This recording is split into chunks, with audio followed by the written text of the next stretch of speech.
Hey, hello guys, it's How to Tech Simplified back again with another easy tutorial, and today I'm going to show you how to delete your account details and your account fully on Wuthering Waves. It's a very easy tutorial, so let's get straight into it. Now the first thing that you want to do is you want to open up your Wuthering Waves account, head down to the application and start up the game. Now from there you simply press escape on your keyboard and then you go to the user terminal. Now inside the terminal you simply go down to the settings in the button right of your screen and you open up the user settings. Now you can do this with the almost last option. Let's find them real quick.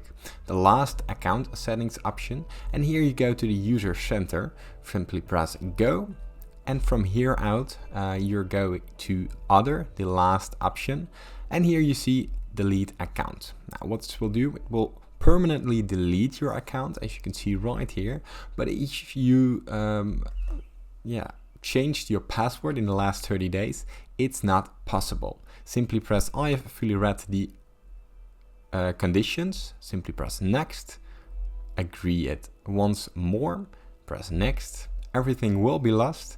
Now what this will do, it will give you a code, send it to your email automatically, and from there you can verify the code. Now simply press delete account, and that will be it. Now if this tutorial was helpful, please consider subscribing to my YouTube channel. This helps me a lot, and thank you for watching.